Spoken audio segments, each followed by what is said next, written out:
اولین شخصیت از جمله زوار و سیاحت کنندگان عالمی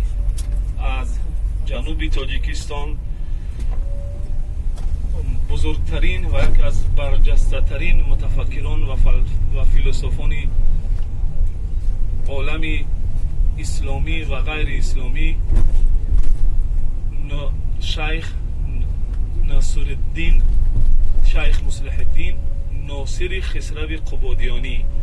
که به زیارت شهر طائف آمده است و در کتاب سفرنامه‌اش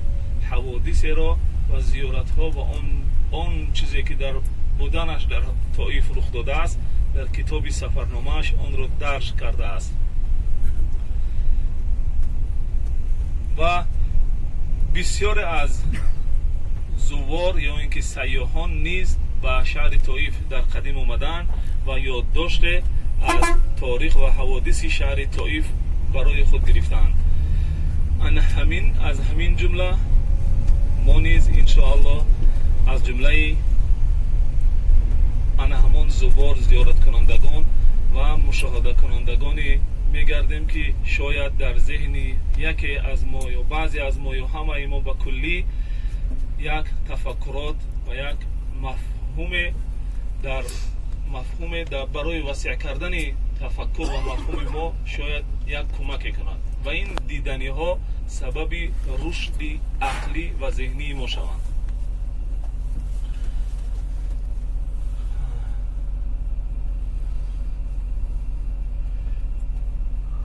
یک زمان در شهر طائف که اصلا قبیله های زیادی در اینجا زندگی میکردند و همون طائف بگیم در دوره خلافت، در دوره پیش از بعثت پیامبر صلی الله علیه و سلم گفتیم که اینجا بر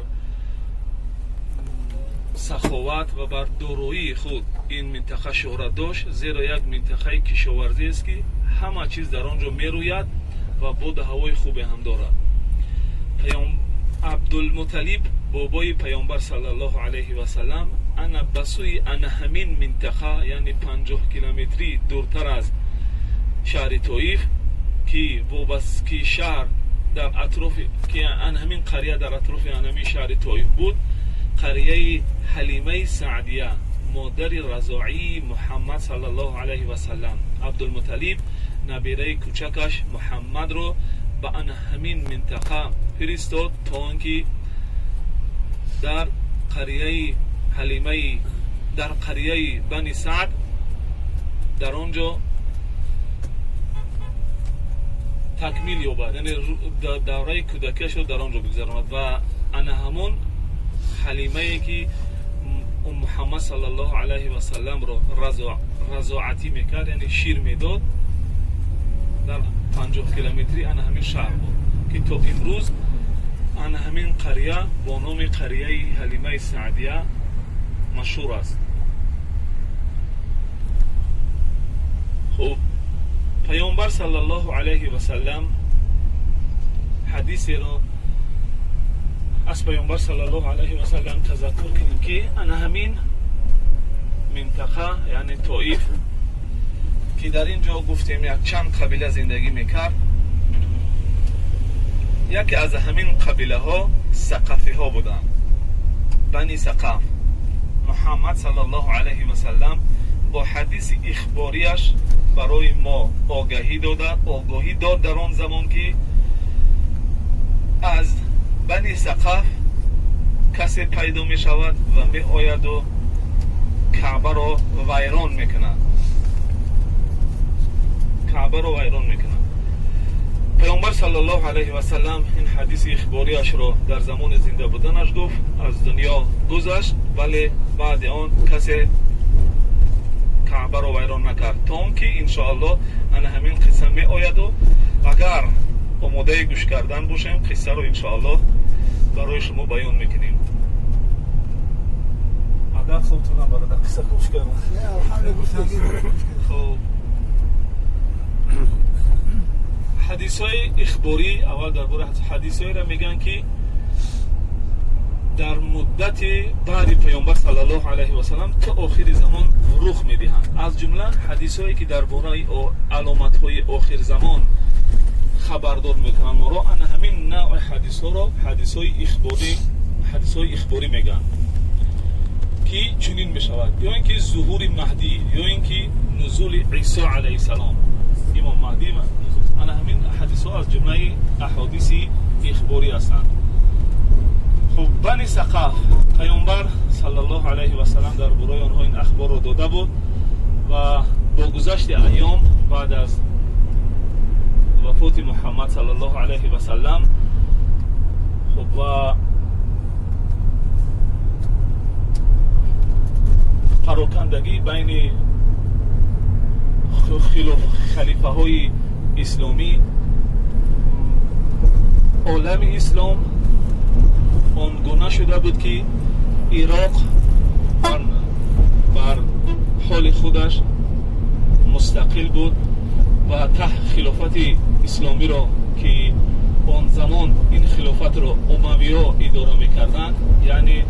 زمام اداری دولت اسلامی یا خلافت اسلامی در دست بنی امیه بود. از معاویه رضی الله تعالی عنه سر کردن بعد از جدا شویشان یا که حربشان با علی رضی الله تعالی عنه و خلافت اسلامی در اداره در دست بنی امیه بود. بنی امیه در عراق گویا مجبوری آنجا سروری یا راهبری میکردند. مرکز بنی امیه شام بود، خلافت اسلامی رو مرکز شام بود. مدینه به حال خود هم پیمانی مکه بود، بگیم سیوزنیک هم پیمانی مکه بود، ولی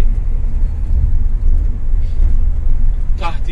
اطاعت خلافت امویه خلافت شام نبود. و مکه نیز اینچنین با هم پیمانیش با مدینه مخالفت یا مقابلیت بر ضد خلیفه اسلامی در آن وقت خلیفه اسلامی از بنی امیه عبدالملک ابن مروان بود و در مکه عبدالله ابن زبیر یکی از صحابگانی که در کودکیش پیامبر صلی الله علیه و سلم دست مبارکش را بالای سرش گذاشت و سوی او گفتی ای عبدالله وای بر حالت از دست قوم خودت. عبدالله ابن زبیر این حادثه را خیلی در یادش گرفته بود که شاید در عمرش چه مشکلی بالای سرش بیاید، چون که آنچه محمد صلی الله علیه و سلم میگوید آن از علم و حاصل اجتهاد علمی خود نیست، بلکه آن گفته الله است. محمد صلی الله علیه و سلم از اجتهاد، از رأی خود، از نظریه خود، از تفکرات خود برای مردم چیزی نگفته است و آن چیزی که محمد صلی الله علیه و سلم میگوید همه گفته‌هایش گفته‌های از جانب الله متعال هستند. چی به شکلی که توسط جبریل علیه السلام اومدن و در یک کتاب جمع شدن و آن را ما قرآن، مصحف، فرقان یا کتاب مینامیم، کتاب مقدس، چی به شکلی که اصحاب آن را در کتاب سنن جمع کردن و آن را ما حدیث میگیم، هر دو هم سخنان الله متعال هستند. و این وصف را به پیامبرش الله متعال در کتاب مقدس چنین میگوید: و ما ینطق عن الهوى ان هو الا وحی یوحى. محمد صلی الله علیه و سلم از نزد خودش برای شما نطق نمی کند. آن چیزی که محمد صلی الله علیه و سلم شما را میگوید همش از جانب الله هستند، الله متعال. برای همینم عبدالله ابن زبیر میدونست که آن چی محمد صلی الله علیه و سلم گفته است انا همان چیز میشود و میدونست که روز از بنی ثقف یعنی ثقفی از طائف می آید و این کعبه رو ویران میکند، ولی نمیدونست که آن کی میشود و هیچ کس هم اینو نمیدونست. ایام میگذشتن و والی مکه یا حکیم مکه عبدالله ابن زبیر انا همون صحابیه که مادرش اسماء بنت ابی بکر صدیق است،